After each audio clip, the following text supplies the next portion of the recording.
अस्सलाम वालेकुम नाजरीन, वेलकम टू द शो बात कारोबार की। मैं हूं आपकी मेज़बान नताशा हसी। मार्केट के सेंटिमेंट्स भी सेम मोमेंटम की तरह आज भी विटनेस किए गए। आज के दिन मार्केट के अंदर 45,000 का जो लेवल है काफ़ी नेक ऑन नेक जो है वो लूज़ नहीं हुआ और finally market 45,000 and well above closure हुआ है, साइकोलॉजिकल बैरियर। और अगर हम बात करें कुछ न्यूज़ की जो कि लैक ऑफ न्यूज़ बनता जा रहा है, यानी कि न्यूज़ जो है वो इतनी ज़्यादा ट्रिगर करेगी मार्केट को, उसका इम्पैक्ट इतना ज़्यादा जा सकता है कि मार्केट काफ़ी हद तक एक रिकवरी मोड पे आ सकती है, क्योंकि 45,000 के लेवल पे आने के बाद यानी कि तकरीबन 3,000 पॉइंट्स रिकवर मार्केट को करने हैं। और अगर मार्केट रिकवरी नोट पे आ जाती है तो यहाँ से एक पॉजिटिव सेंटिमेंट्स और हम कहेंगे कि बाइंग अपॉर्चुनिटीज़ बहुत ज़बरदस्त हैं। इन्वेस्टर्स जो स्मॉल इन्वेस्टर्स हैं वेट करते हैं डिप्स के लिए, तो ये एक ज़बरदस्त डिप दिखाई देती है। यहाँ पर आएँ और इन्वेस्टमेंट करें और मार्केट के अंदर जो अपॉर्चुनिटीज़ हैं उनको ग्रैब करें।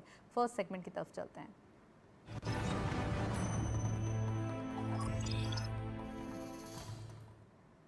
मार्केट हाइलाइट्स देखते चलते हैं। आज की मार्केट की परफॉर्मेंस क्या रही। ओपन हुई मार्केट 45,296.88 के लेवल पर। हायर साइड पे मार्केट गई 45,424.26, lower was 44,861.09 and finally closure 45,073.52 यानी कि 223.36 का डिक्लाइन आज की मार्केट में देखा गया है। आज फ्राइडे का दिन है तो मार्केट अभी सेटल होती रहेगी। टर्नओवर में करंटली 368.33 मिलियन शेयर्स ट्रेड किए गए हैं। 75.34 मिलियन शेयर्स का डिक्लाइन देखा गया है एंड वैल्यू वाइज भी आज काफ़ी ड्राई फिगर्स देखे जा रहे हैं, 11.74 billion rupees. And volume leaders में all script being in red territory, WTL इस लिस्ट को लीड कर रहे हैं 0.08 के डिक्लाइन के साथ। 2.87 पे क्लोजर, 39.60 मिलियन शेयर्स ट्रेड किए गए। यूनिटी सेकंड स्कॉट पे 1.05 का डिक्लाइन देखा गया, 31.91 पे क्लोजर रहा, 36.07 million shares traded. And lastly बाइको पेट्रोलियम 0.26 का डिक्लाइन, 7.56 पे क्लोजर, 29.26 का कारोबार रहा। Penny stocks and third tier जो हम कह सकते हैं स्क्रिप्ट्स की पार्टिसिपेशन डेली बेसिस पे वॉल्यूम लीडर्स में देखी जा रही है। एक और चीज़ आप नोट करेंगे कि जो आज का ग्राफ है वो काफ़ी हद तक starting of the day, Friday का दिन है, 2 सेशंस होते हैं, तो यहाँ पे हम देख रहे थे कि अपर साइड में यानी कि फर्स्ट सेशन के अंदर हायर साइड पे मार्केट ने ट्रेड किया, लेकिन आफ्टर दी हम कहेंगे नमाज प्रेयर्स, फ्राइडे प्रेयर्स, यहाँ पर सेकंड सेशन के अंदर नेगेटिविटी ज़्यादा प्रिवेल हुई है। तो ऐसा क्यों है, आज के प्रोग्राम में डिटेल डिस्कशन करेंगे। नेक्स्ट सेगमेंट की तरफ चलते हैं।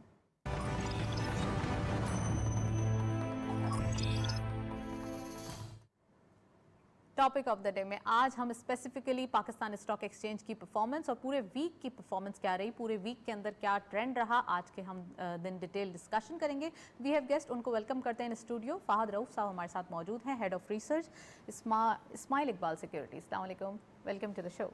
थैंक यू फॉर हैविंग मी।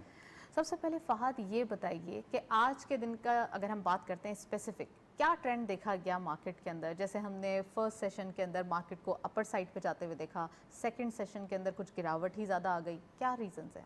देखिए, आज का दिन अगर देखें और हम उसको पिछले 5 सेशन से कंपेयर करें तो कंसेक्यूटिवली 6th वीक है जहां पे हमें मार्केट में मंदी दिखाई दी है और तकरीबन 2000 पॉइंट्स मार्केट से निकल चुके हैं इन पिछले 6 दिनों में।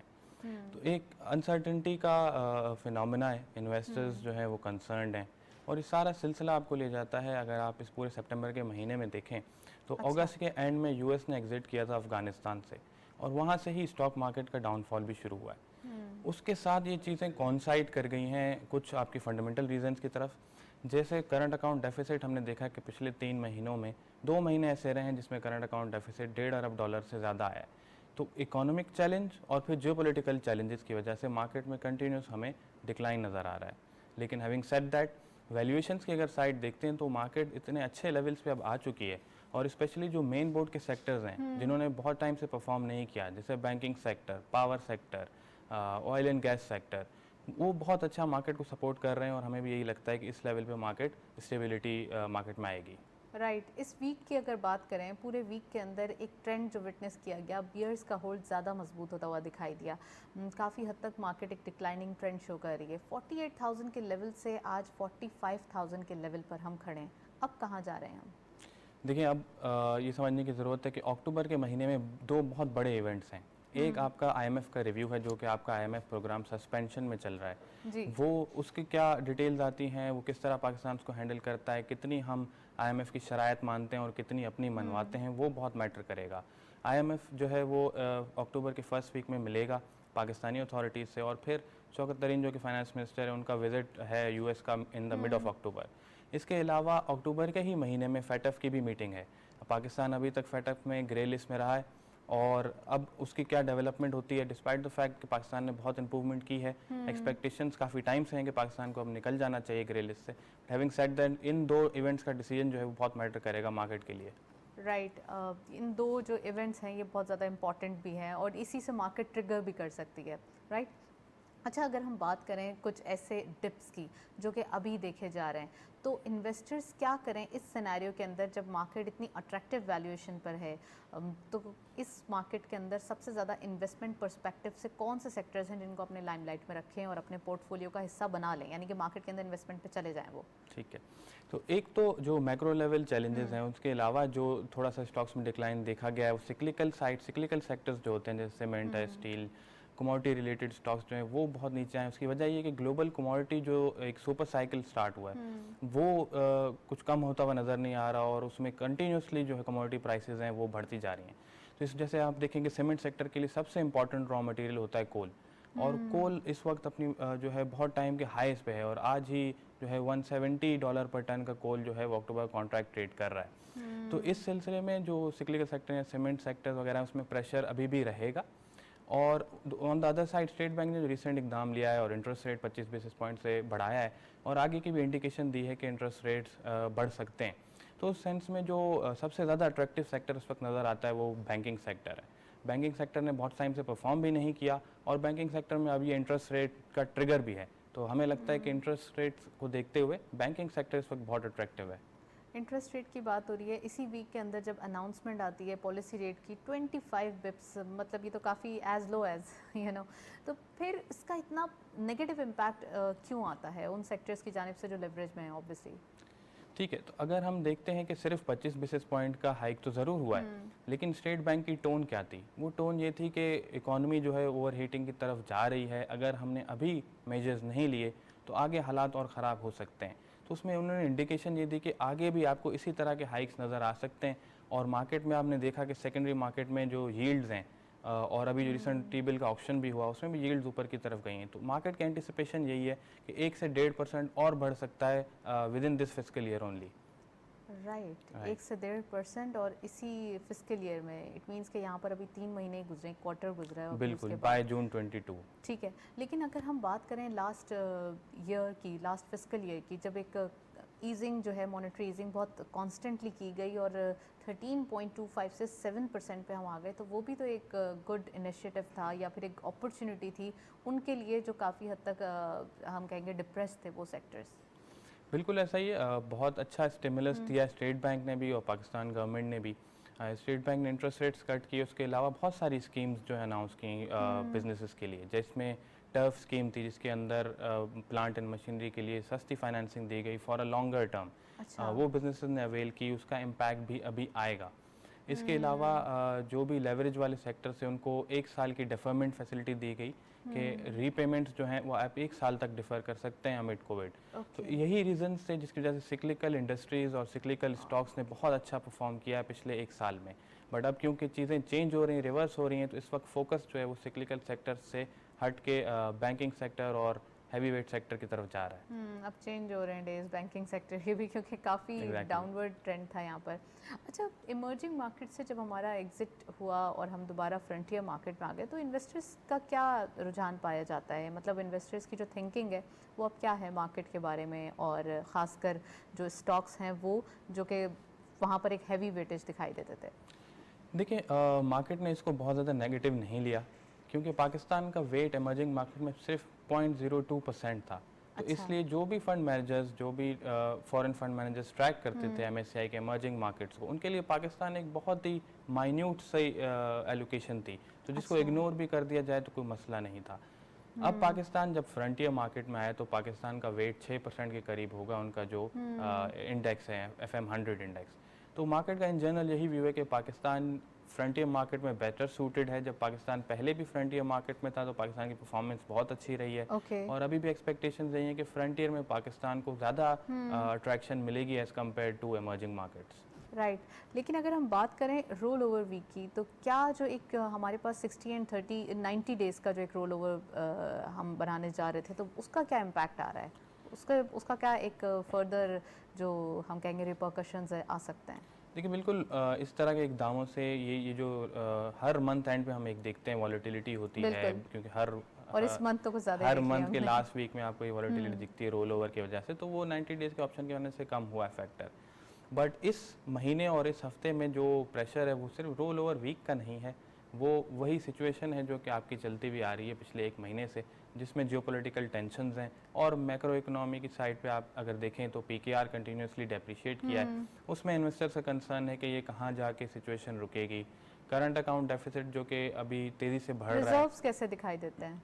देखिए रिजर्व्स भी एक ही चीज़ जो बहुत अभी खुशाइन बात है, कंफर्ट देती है एग्जैक्टली। वो यही है कि आपके रिजर्व्स जो हैं वो तकरीबन 20 अरब डॉलर के हैं स्टेट बैंक के पास, तो वो एक कुशन दे रहा है हमें। लेकिन अगर करंट अकाउंट डेफिसिट का पेस यही रहा तो बहुत जल्दी हमें फिर वो रिजर्व्स गिरते हुए नजर आएंगे, और इसी के सिलसिले के चलते हुए आपने देखा स्टेट बैंक ने इंटरेस्ट रेट भी बढ़ाए, और इसी सिलसिले में स्टेट बैंक कुछ रेगुलेशंस भी लाया है, जिसमें आपने देखा होगा कि ऑटो फाइनेंसिंग को थोड़ा सा उसकी लिमिट्स वगैरह रिड्यूस की गई हैं ताकि इंपोर्ट्स पे प्रेशर कम पड़े, और इंपोर्ट्स और एक्सपोर्ट्स का जो गैप है हमारा, जो ट्रेड डेफिसिट है, तो क्या वो हम कम हो इम्पोर्ट सके। कर्व करते हुए दिखाई दे रहे हैं, सिर्फ not in auto sector, all in all, तो क्या हम कुछ कर्व करते हुए दिखाई देंगे? देखिए ऑब्वियसली जब आप थोड़े से रिस्ट्रिक्शंस लगाते हैं, जब आप नॉन एसेंशियल गुड्स को जो है डिस्करेज करते हैं आने से थ्रू पॉलिसीज, तो उसका इम्पैक्ट आता है। बट हैविंग सेड दैट बहुत सारी चीज़ें हमारी एसेंशियल्स हैं जो इंपोर्ट्स में, जैसे ऑयल हो गया, वो हमारी एडिबल ज़रूरत ऑयल, है, हाँ। हमें वो चाहिए ही, एडिबल ऑयल भी और क्रूड ऑयल भी। ओके। हमारे यहाँ पे ऑपरेशंस चलने के लिए वो हमें ज़रूरत है, चाहे उसकी कुछ भी प्राइस हो जाए। तो क्योंकि ग्लोबल कमोडिटी प्राइसेस इतनी हायर लेवल पे हैं, तो उसको आप कम नहीं कर सकते, वो आपका इंपोर्ट्स का एक सेक्शन जो रहेगा। बट जो नॉन एसेंशियल इंपोर्ट्स हैं, जैसे महंगी गाड़ियाँ, महंगे फूड आइटम्स, इन सब चीज़ों को रोकने की ज़रूरत है ताकि आपका जो ट्रेड डेफिसिट है वो कंट्रोल में आ सके। राइट फहद, ये एक फिनोमेना है कि इन्फ्लेशन ग्लोबली बढ़ते हुए दिखाई दे रही है, तो आप समझते हैं कि उसका एक इम्पैक्ट पाकिस्तान में आ रहा है या फिर अभी आना बाकी है? देखिए क्योंकि हम भी इंपोर्ट करते हैं बहुत सारी चीज़ें, और जो भी इंडस्ट्रीज़ हैं हमारी, उनका रॉ मटेरियल बाहर से आ रहा होता है, और उसके साथ जब डिवैल्यूएशन हो जाती है पाकिस्तानी रुपी में, तो उसका इम्पैक्ट इन्फ्लेशनरी तो आता है, और आ भी रहा है। हमने देखा है कि इन्फ्लेशन जो है वो आहिस्ता आहिस्ता उसमें ट्रेंड जो है वो ऊपर की तरफ जा रहा है। बिल्कुल। अच्छा, इसके साथ साथ रुपी का भी आपने जिक्र किया, लेकिन पहले मैं पूछना चाहूँगी पाकिस्तान स्टॉक एक्सचेंज की फर्दर परफॉर्मेंस के बारे में। सेक्टर वाइज परफॉर्मेंस से बात कर लेते हैं। ऑटो सेक्टर का आपने जिक्र किया, कुछ चीज़ें जो है वो वहाँ पर टाइटनिंग की गई है, तो क्या इम्पैक्ट आ रहा है और कैसा दिखाई दे रहा है ऑटो सेक्टर? देखिए गवर्नमेंट ने जो स्टेट बैंक ने अभी रेगुलेशन की, उसमें ये किया है कि ऑटो फाइनेंसिंग पे कुछ लिमिट्स लगाई हैं, बट उन गाड़ियों पे जो कि 1000 सीसी से ज़्यादा हैं। अच्छा। तो आपके पास जैसे पाक सुजुकी मोटर्स है, कंपनी लिस्टेड है पाकिस्तान स्टॉक एक्सचेंज पे, वो PSMC। अभी पीएसएमसी वो 1000 सीसी से कम या 1000 सीसी की गाड़ियां बनाता है, तो उनको कोई इम्पैक्ट नहीं होगा। बट दूसरी तरफ जो मैन्युफैक्चरर्स बड़ी सेगमेंट में है, ज़्यादा सीसी वाली गाड़ी सेगमेंट में है, उनको ये इम्पैक्ट आएगा कि कंज्यूमर डिस्करेज होगा, ऑटो फाइनेंस कम लेगा, और ऑटो फाइनेंसेस का तकरीबन 35 से 40% रोल होता है टोटल ऑटो सेल्स में। तो अच्छा। अगर ऑटो फाइनेंस कम होता है, जो कि पिछले साल में बहुत तेज़ी से बढ़ा है, हमने देखा है कि प्री कोविड लेवल से दिसंबर 19 से अगर कंपेयर करें तो 110 अरब का इजाफी ऑटो लोन दिया गया है, तो अगर उसमें कमी आती है तो ज़रूर इसका एक नेगेटिव इम्पैक्ट ऑटो मैन्युफैक्चरर्स पे आएगा। राइट, लेकिन फहद आपको याद होगा कि 2 साल पहले ऑटो सेक्टर बहुत डिप्रेस दिखाई दे रहा था और काफ़ी एक वरिड थे लोग कि क्यों ऑटो सेक्टर चल नहीं रहा है, तो मे बी कि ये अब उसका उनके टाइम एक अच्छा आ गया है, तो थोड़ा सा ये चीज़ें जो है बेहतर होती हुई दिखाई दे रही हैं। सीमेंट की बात कर लेते हैं, कैसा दिखाई दे रहा है cement, steel and non cyclical? देखिए इस वक्त जो हमारी गवर्नमेंट का भी फोकस है वो पूरा का पूरा कंस्ट्रक्शन सेक्टर की तरफ है, और हर किस्म के एमनेस्टीज़ और कंस्ट्रक्शन सेक्टर के लिए बेनिफिट दिए गए हैं। तो कंस्ट्रक्शन सेक्टर यहाँ से अभी भी अच्छा लगता है। वैल्यूएशंस क्योंकि और ज़्यादा डिप्रेस हो गई हैं, तो यहाँ पे एक बाइंग पॉइंट बनता है। Right, and what about IT? देखिए आईटी तो बहुत ज़बरदस्त अभी दिखाई दे रहा है। बिल्कुल, आईटी ने आफ्टर कोविड उसमें चीज़ें जो हैं वो बहुत डायनामिकली चेंज हुई हैं, और एक इन्वेस्टर्स के रडार पे आया है आईटी सेक्टर, और उसी के हमने देखा है कि बहुत सारे स्टॉक्स जो हैं वो 5 to 6 टाइम्स चल गए हैं, जबकि आपके स्टॉक मार्केट रिटर्न 10 से 15% के अराउंड ही है किसी 100 जो बेंचमार्क इंडेक्स है उसका। तो ये दिखाता है कि इन्वेस्टर्स का इंटरेस्ट इस वक्त आईटी सेक्टर में है और ग्लोबली भी एक आईटी की थीम है। अगर हम अपने लिस्टेड सेक्टर के अलावा भी देखें, जैसे एयरलिफ्ट था, इस तरह की जो छोटे स्टार्टअप्स हैं उनमें बहुत ज़्यादा इंटरेस्ट आ रहा है और पाकिस्तान में डॉलर इन्फ्लो आ रहा है उन मार्केट्स में। इसी तरह लिस्टेड सेक्टर में अगर देखें तो अभी एक बहुत कामयाब आईपीओ हुआ है ऑक्टोपस डिजिटल का, जो कि बताता है कि इन्वेस्टर्स जो हैं इस वक्त आईटी को जो है वो प्रीमियम मल्टीपल देने को तैयार है। अच्छा, मैं आपसे रिफाइनरी के बारे में भी पूछूंगी और ईएनपी के बारे में भी, लेकिन इस सेगमेंट के बाद नेक्स्ट सेगमेंट की तरफ चलते हैं।